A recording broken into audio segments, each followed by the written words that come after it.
Hey guys, welcome to the Wedding Vendors Happy Hour with your hosts, Derek and Jade.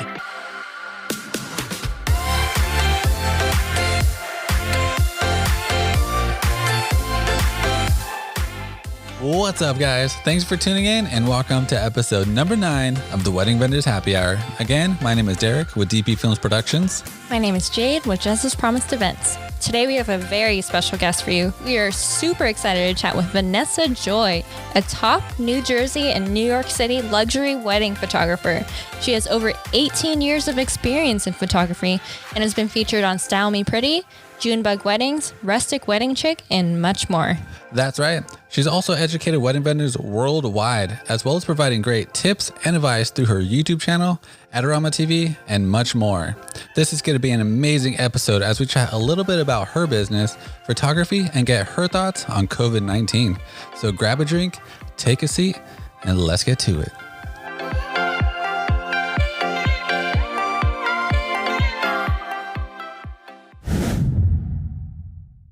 Hey, what's up, Vanessa? Thanks for being a part of our show. Absolutely. Thanks for having me. Yeah. Hey, I just wanted to mention before we kick this show off, I saw your video where you did the fro nose photo kind of impression with the fro and all. That was super cool. That was cool. I was glad. How was his reaction, Jared's reaction to that? So he knew about it beforehand. He actually is the one who provided me the background so I could put it on my green screen. And, I had Steven in on it, writing back. I had to watch it before I put it up. Yeah. If anyone knows me, I'm very amicable. I don't have enemies in this industry at all. I try to be friendly with everyone. So it's funny because some of the comments were like, oh my God, wait till he finds out. You're going to get it. And I'm like, it's all in good fun. I think sometimes people just forget how to have a sense of humor. Definitely. It was super funny. I loved watching it. Yeah. And for those that haven't seen it, I'll definitely put that in the show notes for them to check it out. They got to see it with the fro and all. It was funny. Yes.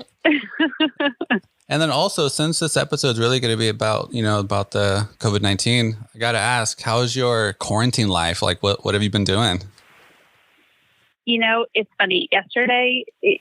Yesterday I had an epiphany. So I've been going through the motions. I think everyone has, whether that means relaxing for you or that's full force working or binging or drinking too much, whatever it is. I've just been going through the motions and it seemed fine. And then yesterday I was just super stressed out. I'm like, what is just going on? I'm mad at everyone. And I live, I have my husband, my 5-year-old, my 2-year-old, and then I have an older couple that lives with us. That we're helping out financially, and in exchange they help us out with the kids, which is amazing right now because I have live-in childcare that doesn't break quarantine rules. But with that means I've got a house full of 6 people, and by nature I'm an introvert. And until yesterday, I didn't realize that included the people that I live with. That I couldn't gain any sense of restoration or relaxation even in my time off because I'm constantly surrounded by people, and I just need to be in like a sensory deprivation tank if I had my way. Yeah. So yesterday I just realized that I'm like, oh my gosh, that's why I'm so stressed. I don't have my alone time, whether it's driving to New York in the car or whatever it is. So I shut the door, I turned off the lights, I took a bath, and just shut everything out. Didn't look at my phone. I'm like, okay, this is what I need. So it took a month and a half to realize we should do this to stay sane. Definitely. Yeah. With this quarantine life, it's funny. You've seen these memes where there's like the wedding vendors. It's like, oh, this is what we call our life, quarantine life. Cause we're always like editing in the office or whatever, and just going out on weekends. So it's pretty funny. Yeah, very true. So to get this kicked off and to start off our episode, for the ones that don't know you, which is very microscopic in this wedding industry field, but for the sake of the episode, can you just, say who you are, what you do in the wedding industry, and how long you've been doing it? I am a wedding photographer in the New York, New Jersey area, and I've been in photography professionally for about 20 years. My own business is 12 years old.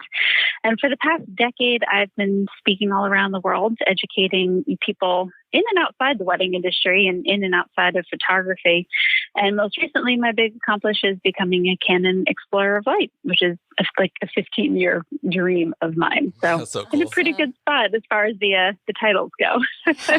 But just like everyone else, all my weddings are getting postponed. So we're all in the same boat.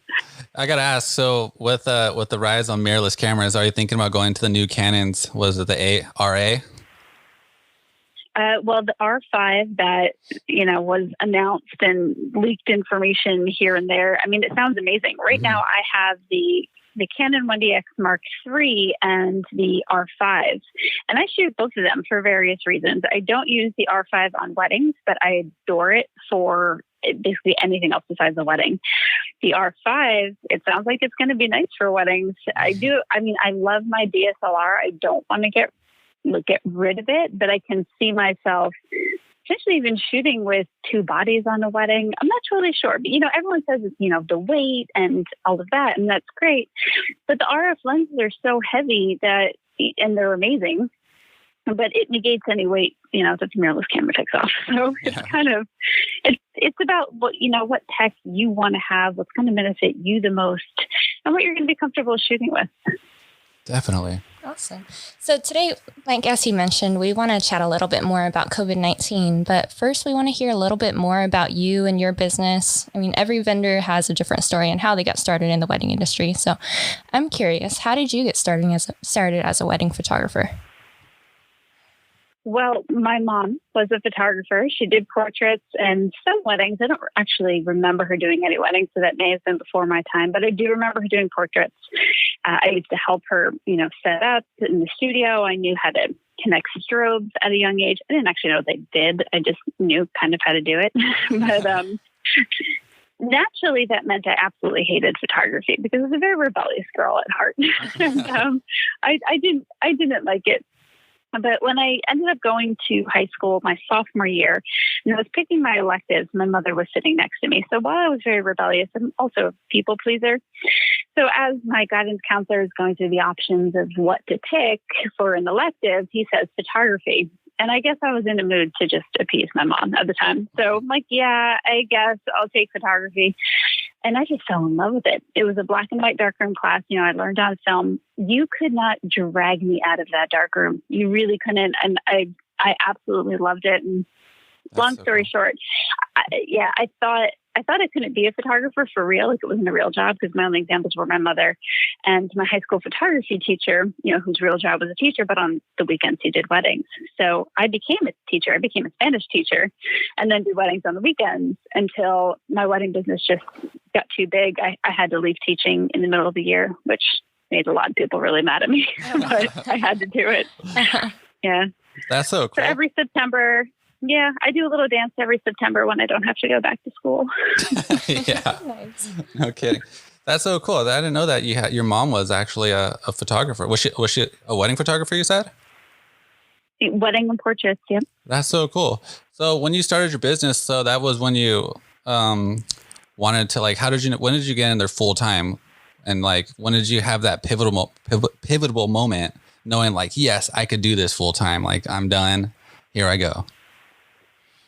So I had been shooting weddings for 5 or 6 years for another company.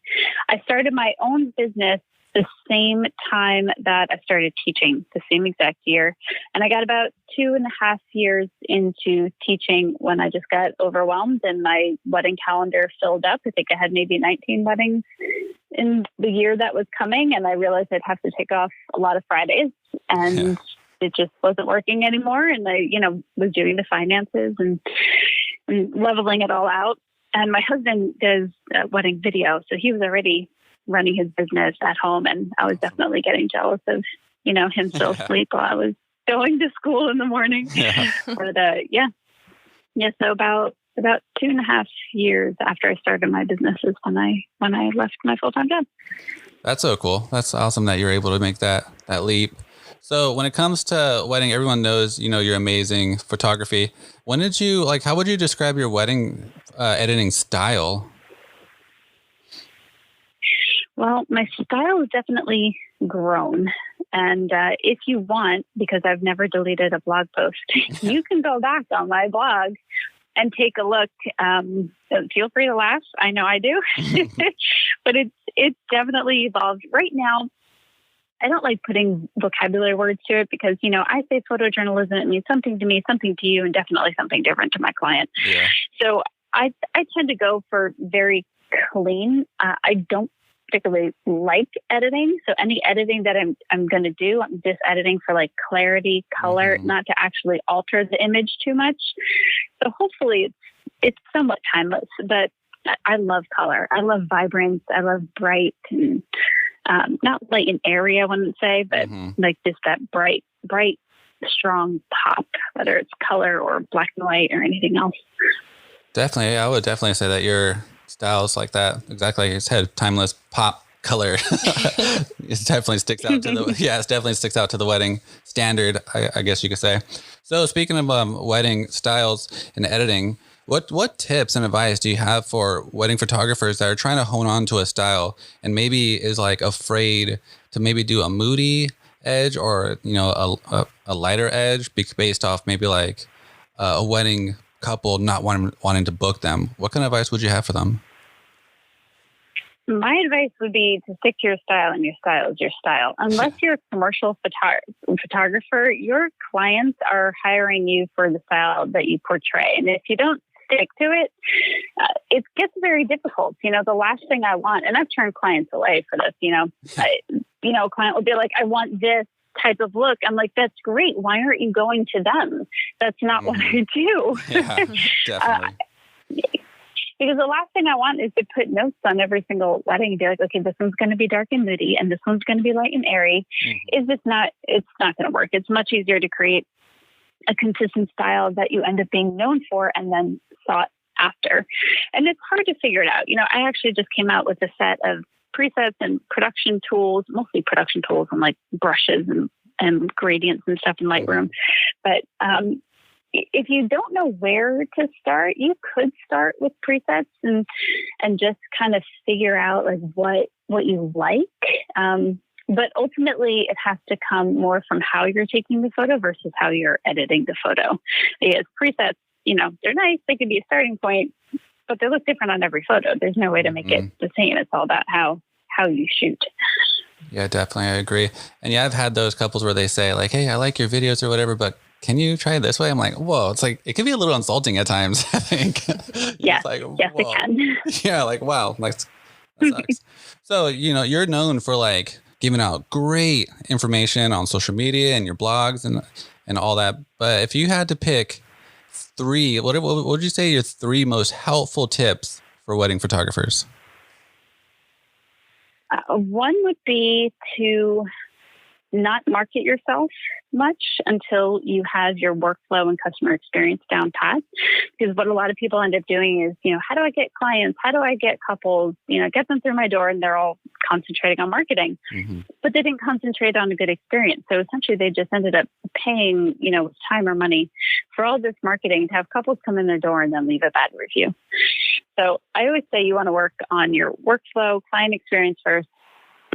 Yeah, then work on your marketing second. Definitely. And then the third thing would just be to never stop advancing your photography skill and find ways to, make it work within your style, even if it's a little bit different. Just because you have a style doesn't mean you can't learn other things and try other things. It just might not be what you put on Instagram. Definitely. I like those. So it would be like, yeah, just your style. Yeah, I like those tips. Solid, great tips. Yeah, definitely.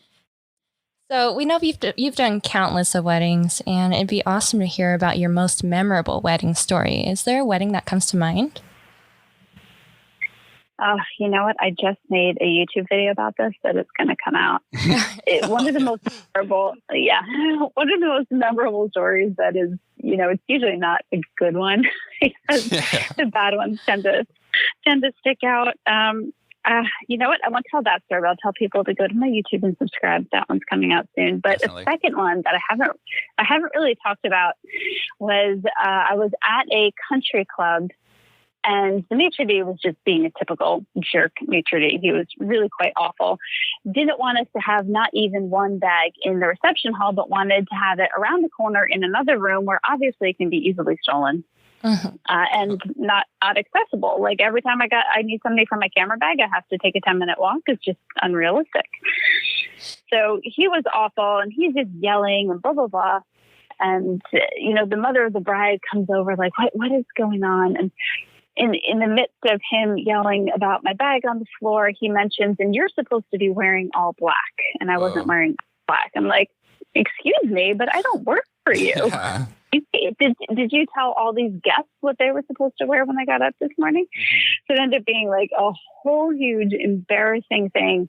And I'll probably never admit this again, but we were all so pissed by the time that dinner came, because the band also ate all of our dinner. Oh, geez. Yeah, that, we had scraps left. And my second photographer, who will remain nameless because of what he did, decided instead of eating his food, he took the chicken and hid it in various parts of the room, including vents and plants and under tables and chairs. No. So that I'm sure they had a horrific smell that they could not find. Yeah. That's crazy. Yeah. That's insane. That's super insane. And that's huge too. Speaking of the stuff you were mentioning, when it comes to the vendor meals, that's really huge for the people that are on the same schedule as the bride. Yeah, so especially if you shoot photos of the toast. Yeah. Sometimes they forget to feed you, and they're just like, oh, you get the scraps. What the heck? You mentioned you mentioned a good point about dress wear. When it comes to a dress code for a wedding, what's your style? Do you always wear black, or do you just try to blend in with the crowd, or whatever? So just depending on where it is, if I'm at a barn wedding, I'm not going to wear my typical little black dress, which is what I usually wear, a little black dress that's actually has pockets in it, and it's stretchy, and it doesn't show sweat, and it's awesome.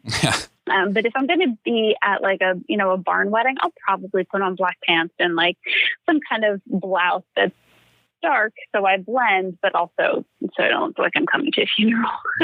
Yeah, no kidding. So, that's awesome. But I try to be, a little bit more formal, because truth be told, in the story I told, I was probably underdressed a little bit. There you go. That's cool. So that's awesome. Yeah, you do. So you do a lot of. There aren't quite any barns in New York or New Jersey, but I'm pretty sure you've traveled out to where you've done a lot of crazy barn style weddings. That's cool. How would you, say the difference between barns and the nice New York building weddings? What would you say the difference between the two? Are they more? Do you say the barn ones are more relaxed, and the New York ones are more uptight, or are they kind of just depend on the crowd? It always depends on the couple, as far as my relationship with them, but also just whoever's running the venue. They can either choose to be real jerks, or they can choose to be part of a team. And honestly, 80% of the halls around New York and New Jersey choose to be jerks. Very few of them choose to be a part of the team. But I've actually since then decided to try to eliminate a lot of the pain points, being fed on time, or being fed at all, or not having to eat disgusting leftover food. So thanks to Seamless and Grubhub, I now just order our food on time whenever I know the bride and groom are going to be eating. Because then I get to eat something, potentially healthy versus wedding food, which isn't usually that great. Kidding. So as we briefly mentioned earlier, we're currently in the midst of a global pandemic. And several states are being under shelter-in-home orders to reduce the spread of COVID-19. And this has been heartbreaking for couples that were supposed to get married this spring of 2020 and now possibly even for summer 2020. Yeah. And it's affecting so many businesses, including the wedding industry. So we'd like to chat with you about this for a little bit. What are your thoughts on the overall COVID-19 situation when it comes to the wedding industry? Big question. It's just devastating. There's no other way to frame it. It's other than, knowing somebody's had died, you're literally watching your livelihood die, and you have no control over it. For me, I have freelance contractors and people that help me, and it kills me that I have to tell them, hey, this wedding was postponed. I'm sorry. your paycheck is being held off. I don't know how you're putting food on your table right now. And it's absolutely devastating for a lot of people. And I think it's going to take a really long time for us to bounce back. Mm-hmm. Yeah, I agree. I feel like, did you see, I don't know if you saw the president's announcement and stuff. I think it was yesterday. Last night. Yeah. You saw that? Yeah. Yeah. He was talking about like, he's thinking about opening up states a little. I don't know if New York, I heard New York was pretty hit hard, but, yes. So his timeline's May 1st, except for states like New York and New Jersey, which are, hit a lot heavier. I'm pretty sure Governor Cuomo just said that May 15th is his goal date. So a couple weeks after, not months after. So that's nice. Yeah.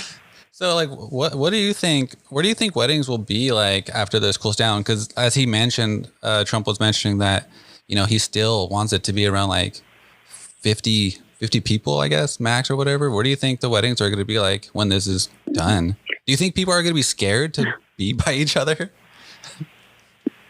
I honestly think by that point, everyone will be so fed up that whether or not they have personal convictions about social distancing or gathering or anything else, I think, at least the ones that would come to a wedding versus say no to a wedding are just going to be happy to be there and probably not social distance as much as anyone would like. So, it's either that or I think there'll be a pretty strong divide between people who are going to go out and try to live normal or new normal and people who are going to, just try to stay away.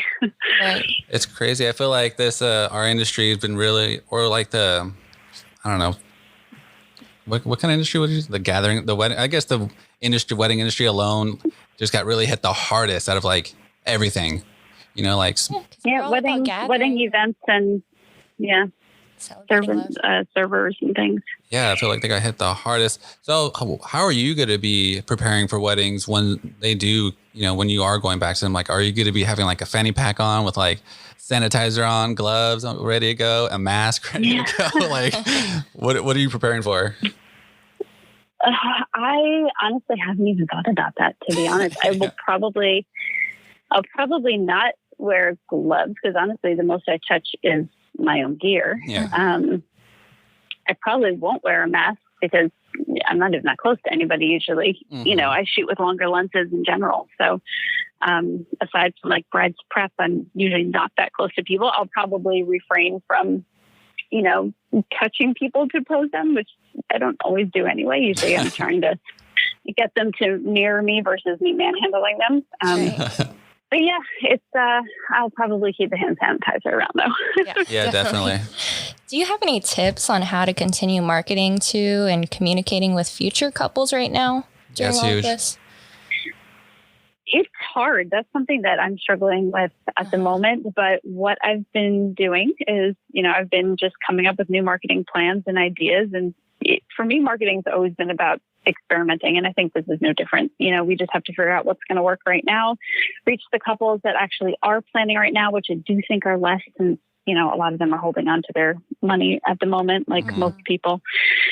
But that doesn't mean you can't, do things that are just going to get your name out there or, be helpful for couples that are planning their weddings. I have a few things. And I actually am giving away my social media course. I have an online mini course that just goes over the basics of social media. I call it Social Media Demystified. Nice. It was recorded a couple of years ago. So there are a few things that are a little dated. But for the most part, it will give you a ton of homework, lots of ideas, and I'm giving it away for free right now. So I know I'll give you guys the link to put that in the show notes so that, anybody can go there and get it for free and try a little bit of marketing. Yeah, definitely. I think that would really help out a lot of vendors here as they're trying to brainstorm on what to do when you're just stuck in your house. You can't do anything. It's crazy. Yeah. Yeah. So also like, are you doing anything different to make it easier for future couples to book during this time? For example, I've seen some vendors saying that they're reducing retainer prices. They're probably like adding things in to make it more of a value for brides. What are you doing, or what tips do you have for that? my biggest thing, because I'm on the higher end and run a boutique business, Yeah. I'm not looking for volume, so my tips would probably be a little bit different. I like the idea of reducing the retainer. I think that's really smart. For me, it's always about convenience. So I want to, reassure them, when I talk to a couple, we can always do things video chat. I've always made it convenient for my clients. So not that much is very different right now as far as working with clients and making things easier for them. But I certainly wouldn't be opposed to it if any of my clients needed that kind of help. Yeah, no kidding. Well, then how about for vendors that, not the super high end ones, but vendors that are trying to book? What would you suggest? I would suggest asking your clients what they need, because it's going to be different for everyone. If you have a couple that's getting married or got engaged and they work in the healthcare field, what they don't need is to reduce on the retainer because they're still making money. What they need is a way to figure out how to manage their time, So those are the kinds of people you want to make it easier on them. You find ways to help them out as far as time and planning and things like that go. But if you have, a couple that's out of work and they can't, give you the deposit, then you know what? That's when you would either reduce or space out the retainer.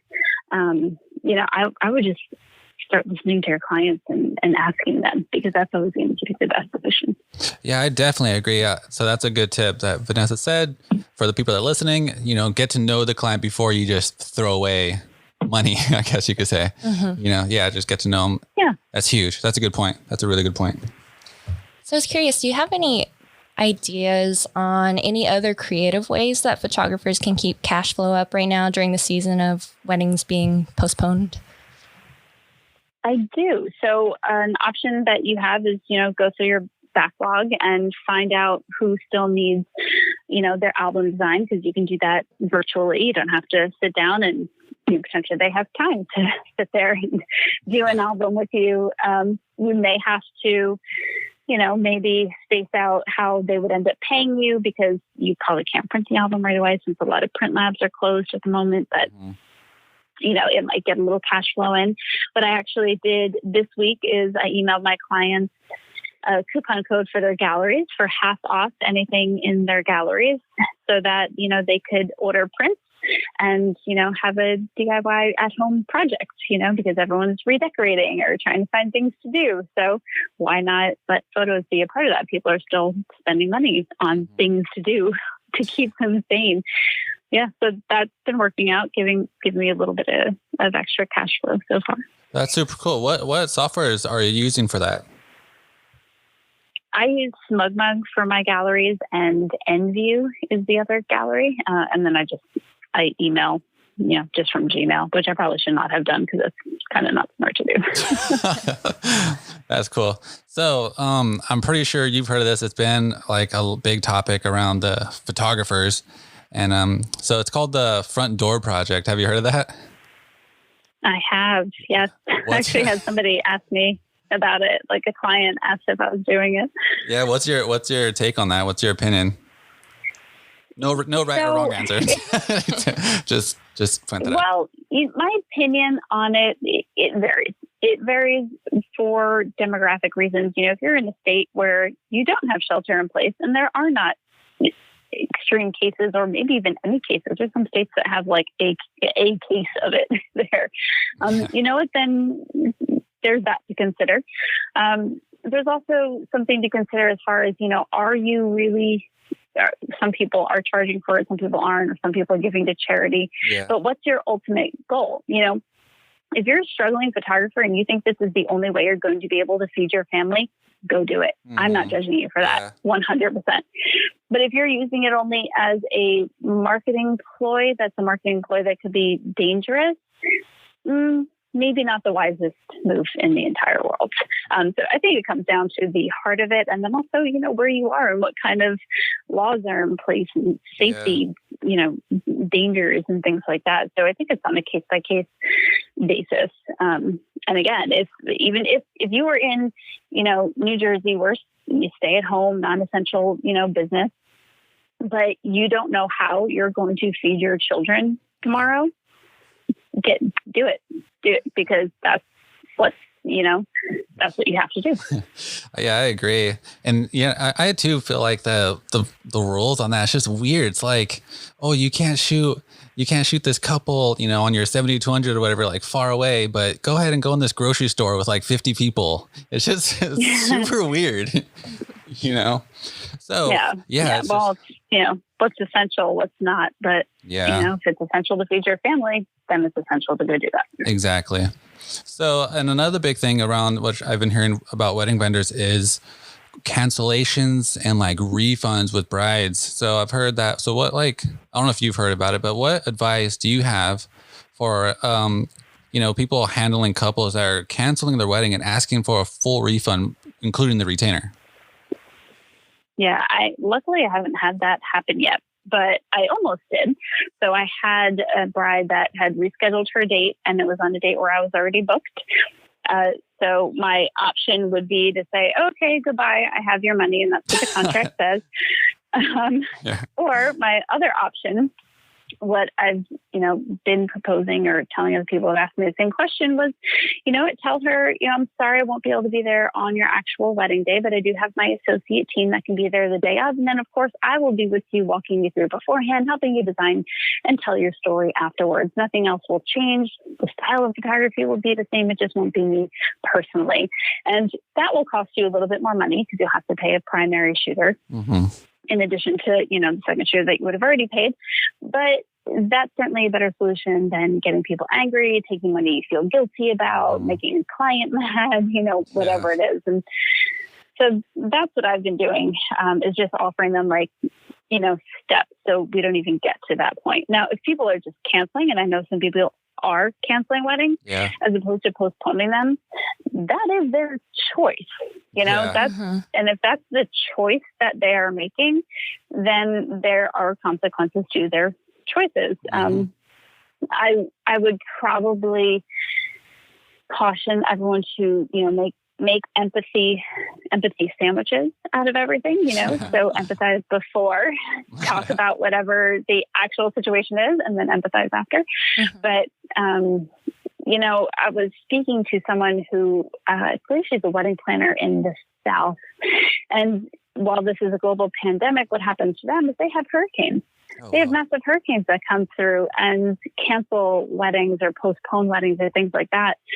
And she has to deal with this all the time. And she sticks to her contractor. She has rules that, for postponing or canceling in events of all these things. And it's the same thing. So I would say don't throw the contract in their face. But at the same time, this is your livelihood. You want to stick to some kind of ground rules. If you want to bend them, fine. But above all, be empathetic. Try to give them a lot of different solutions other than just giving them money back and having that kind of conversation. Yeah, that's huge. And those are some solid points, for people to take away from that is, be empathetic with them and actually talk to them. And like you said, don't just throw contract points at their face, because then they will get defensive and mad. Right. Yeah, that's huge. Awesome. So do you have any words of encouragement you can share for wedding vendors during this time to stay positive and how they can set themselves up for success coming out of this? I would probably just, what everyone else is saying, this too will pass. We will get there come fall or whenever it is we start up again. We will be so busy, we won't know what to do with ourselves.